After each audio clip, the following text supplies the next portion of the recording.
Before we dive in, take a moment to pause. Open your digital reflection journal, a space where you can note your triggers, your reactions, your emotional patterns when faced with negativity.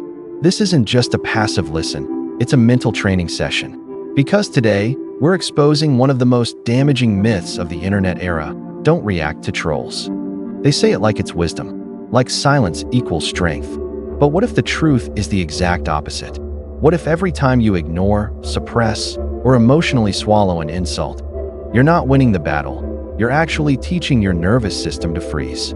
Let's go deep into why the advice, don't react, sounds logical, but is psychologically disastrous, and how reclaiming your right to respond, not lash out, but respond consciously, can restore emotional control in a world engineered to provoke you. Don't feed the trolls. Just ignore them. Stay above it. Those are the mantras of the digital stoic, the modern person who mistakes suppression for strength.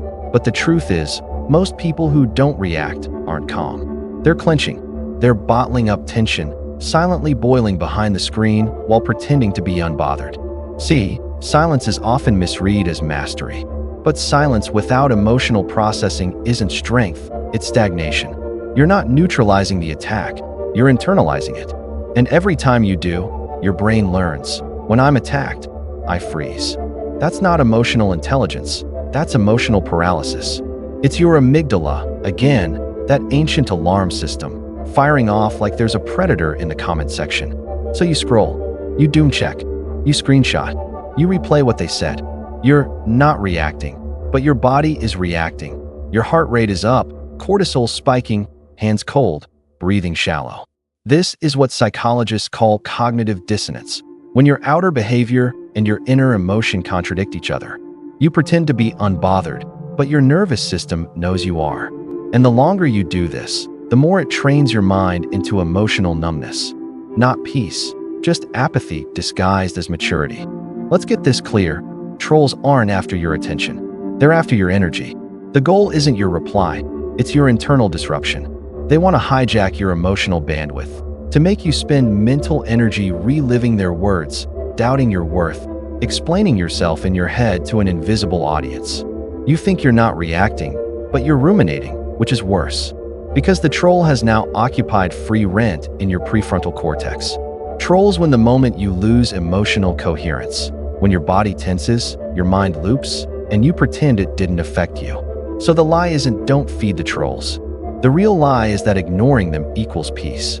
You cannot find peace through suppression.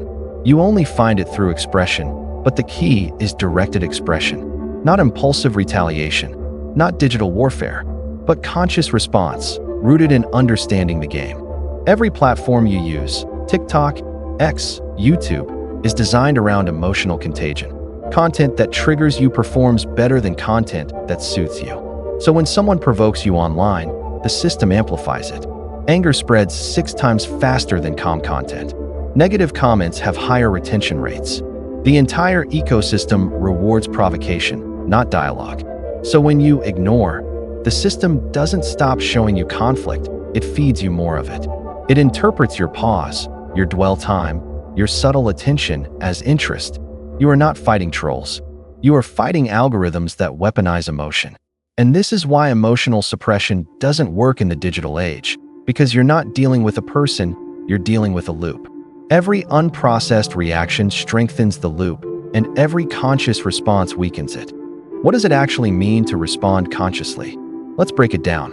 When someone trolls you, maybe they mock your looks, your ideas, your success. Your first impulse is emotional ignition. That's not weakness, that's biology. The key isn't to kill that impulse. It's to channel it. That's where the transmutation principle comes in. Here's how it works.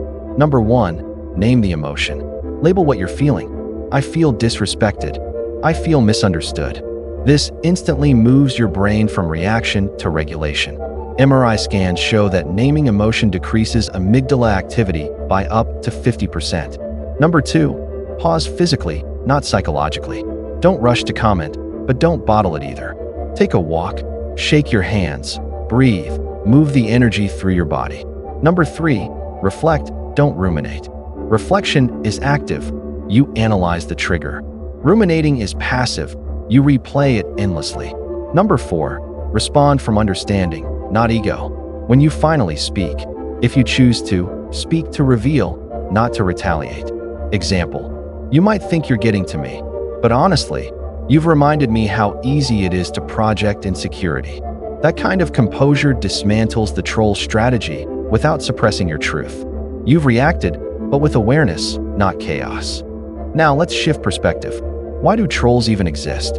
Psychologically, trolls are not villains. They're mirrors of unmet needs. There are 4 core troll archetypes.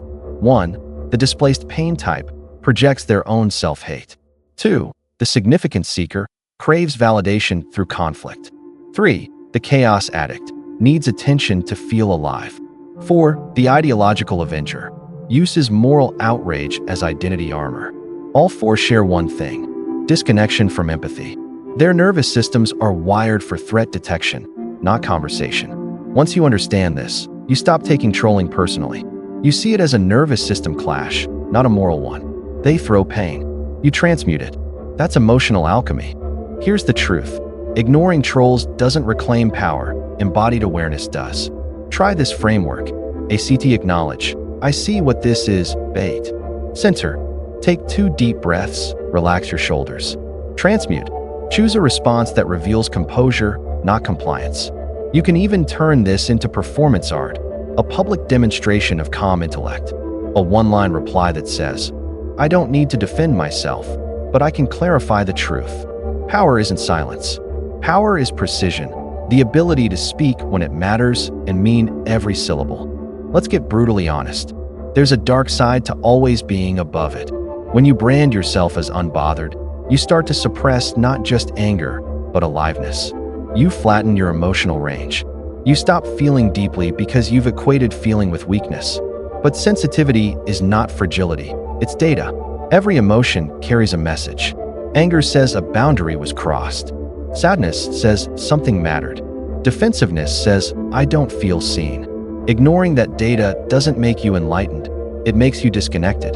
The most powerful people online aren't unbothered, they're self-regulated.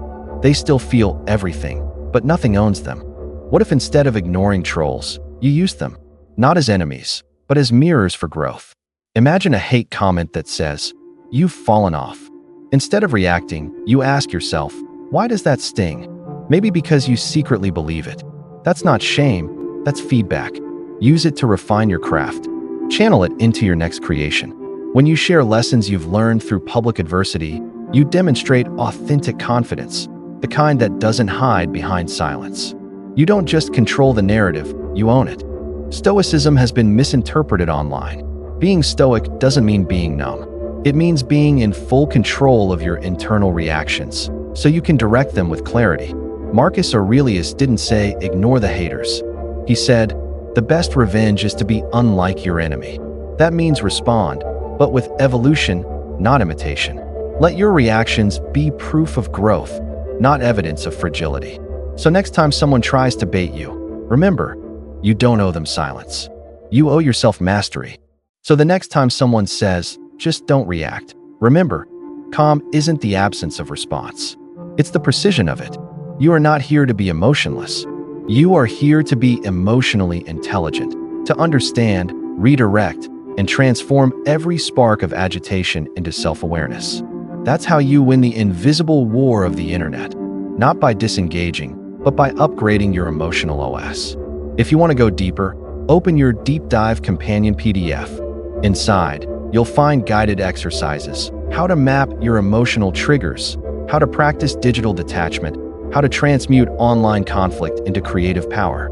The trolls will keep trolling. But now,